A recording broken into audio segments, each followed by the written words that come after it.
नमस्कार, मैं माया आप सभी का स्वागत करती हूँ माया डिवोशनल एंड एस्ट्रो फैक्ट्स पर।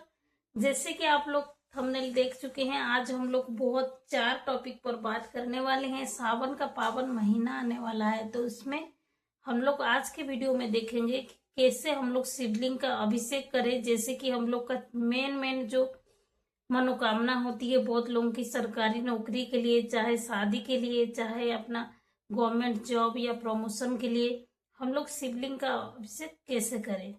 तो चलिए हम लोग वीडियो को स्टार्ट करते हैं। मैंने सारी सामग्री ले ली है, एक एक करके आपको सारी बताऊंगी, तो आप पूरा वीडियो जरूर देखिएगा अगर आपको पूरी जानकारी चाहिए, क्योंकि आधा अधूरा जानकारी से आपको ज्यादा नुकसान ही होगा।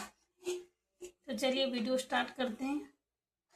पहले हम लोग देख लेते हैं कि जब भी शिवलिंग का अभिषेक करें, पहले ये बात बहुत ध्यान देने वाली है कि जब हम लोग शिवलिंग का अभिषेक करें तो उत्तर दिशा में बैठ के करें, नहीं तो पूर्व दिशा में बैठ के करें। दक्षिण दिशा में बैठ के नहीं करना चाहिए। तो पहले हम लोग एक बहुत ही महत्वपूर्ण टॉपिक, सरकारी जॉब हो गया, प्रमोशन हो गया, उसके लिए हम लोग शिवलिंग का अभिषेक किससे करें, सावन के महीने में हो चाहे दूसरे महीने में हो। देखिए, शिवलिंग का अभिषेक हम लोग जब जॉब के लिए मनोकामना रख के कर रहे हैं कि प्रमोशन के लिए कर रहे हैं, तो हम लोग गन्ने का रस से अभिषेक करेंगे। गन्ने का रस से अभिषेक करने से क्या होगा, आपके जो नौकरी में जो रुकावट आ रही है वो दूर होगी, और उसके साथ साथ प्रमोशन में जो तरक्की में जो आपकी रुकावट आ रही है वो भी दूर होंगी। तो हम लोग नौकरी के लिए पहले गन्ने के रस से शिवलिंग का अभिषेक करेंगे। और हमेशा याद रखें, जब भी अभिषेक कर रहे हैं चाहे दक्षिण दिशा में बैठ के करें, नहीं तो पूर्व दिशा में बैठ के करें। फिर हम लोग और दूसरा क्या कर सकते हैं, दूसरा हम लोग ये कर सकते हैं, कच्चा दूध लेंगे। कच्चा दूध में थोड़ा सा, खाली कच्चा दूध कभी भी नहीं चढ़ाएंगे, उसके साथ थोड़ा सा मिश्री, मतलब इसको मीठा करने के लिए चाहे आप मिश्री डाल सकते हैं, चाहे आप चीनी डाल सकते हैं, कुछ भी डाल सकते हैं। थोड़ा सा मिश्री इसमें डाल दें, मतलब दूध को थोड़ा मीठा कर ले, फिर उसके बाद उससे अभिषेक कर सकते हैं। ये हो गया दूसरा। और तीसरा हो गया शहद का जल। थोड़ा सा शहद मिलाएंगे जल में। हमेशा शिव जी पर जब जल चढ़ा रहे हैं तो तांबे के बर्तन से ही चढ़ाने का कोशिश करें। तो थोड़ा सा हम लोग शहद मिला के जल चढ़ा सकते हैं। ये 3 उपाय से आपका नौकरी में और प्रमोशन में जो रुकावटें आ रही हैं वो जरूर दूर होंगी। और लास्ट में आपको एक बता रही हूँ, दुर्बा, जो कुस्सा होती है, दुर्बा नहीं कुस्सा, इसको ध्यान रखना है। दुर्बा और कुस्सा में अंतर होता है। तो जो कुस्सा है उसको जल के अंदर डालेंगे, फिर उससे हम लोग अभिषेक करेंगे। इससे नौकरी और जो हम प्रमोशन से जुड़ी जो भी परेशानी है वो धीरे धीरे समाप्त हो जाएंगे। तो ये 4 उपाय मैंने आपको बता दिया सरकारी नौकरी के लिए। अब हम लोग देखेंगे रोग मुक्ति के लिए। रोग मुक्ति के लिए सबसे पहले है, जल में थोड़ा सा मिलाएंगे क्या, लाल चंदन मिश्रित जल थोड़ा सा शिवलिंग पर जरूर चढ़ाएंगे। लाल चंदन मिश्रित जल चढ़ाने से रोग मुक्ति के लिए सबसे फायदेमंद होता है।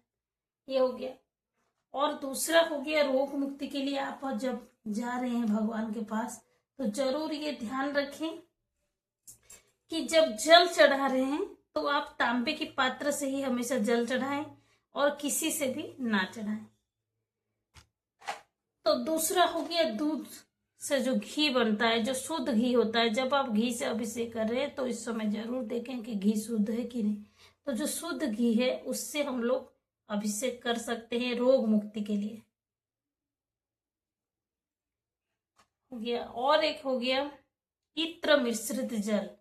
जल में थोड़ा सा इत्र मिला लें, कोई भी इत्र, आप पूजा दुकान में जो भी इत्र मिल जाए, ऐसा कोई स्पेसिफिक इत्र नहीं है, पूजा दुकान में जो भी इत्र मिल जाए उसको डालें जल में और उससे भी अभिषेक करें, तो फिर रोग मुक्ति हो जाएगी। और उसके बाद हो गया, जब कुस्सा का जल रोग मुक्ति के लिए भी बहुत फायदेमंद होता है, तो आप कुस्सा का जल रोग मुक्ति के लिए भी शिवलिंग पर चढ़ा सकते हैं।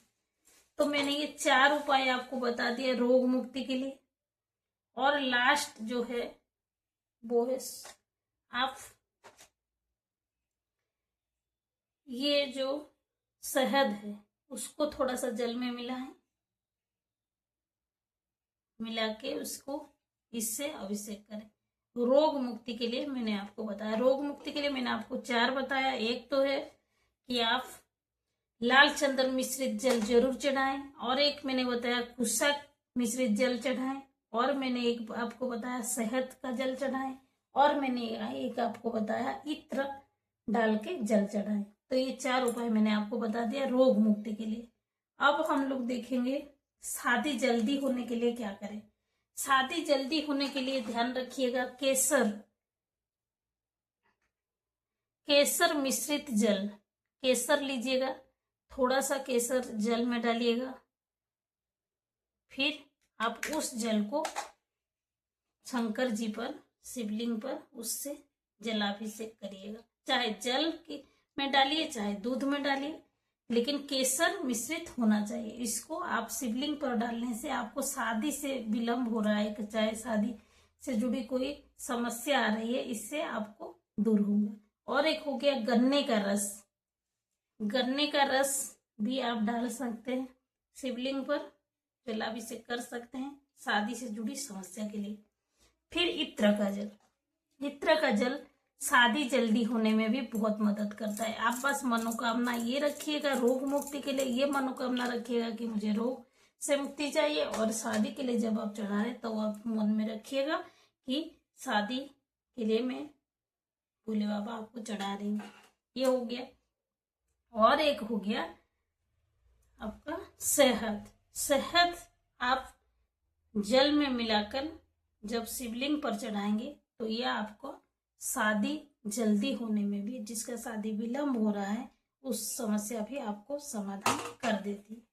ये मैंने 4 आपको बता दिया शादी के संबंधित। पहले है आपको केसर का जल चढ़ा सकते हैं, दूसरा है आप गन्ने का रस चढ़ा सकते हैं, तीसरा है शहद का जल चढ़ा सकते हैं, चौथा है इत्र का जल भी आप चढ़ा सकते हैं शादी के संबंधी। और एक हो गया पैसों से जुड़ी संबंधी के लिए, जैसे लक्ष्मी प्राप्ति के लिए। लक्ष्मी प्राप्ति के लिए सबसे कारीगर उपाय है, आप जब भी अगर आप लक्ष्मी प्राप्ति की मनोकामना के साथ शिवलिंग पर जल चढ़ा रहे हैं तो कभी खाली जल, चाहे खाली दूध ना चढ़ाएं, मीठा चढ़ाएं। जैसे चाहे जल हो चाहे दूध हो, जो भी आप चढ़ा रहे हैं उसमें थोड़ा सा मिश्री, चाहे अब चीनी, जो भी आपके पास है, थोड़ा सा डाल के फिर उससे अभिषेक करें। लेकिन मीठा वाला, चाहे जल हो चाहे दूध हो, आप जब भी अभिषेक करें मीठा वाला ही कुछ चढ़ा दें। एक हो गया ये उपाय। और दूसरा हो गया आप शहद भी चढ़ा सकते हैं, जल में मिला के शहद का जल से भी अभिषेक कर सकते हैं धन प्राप्ति के लिए, क्योंकि ये भी मीठा से जुड़ा हुआ है।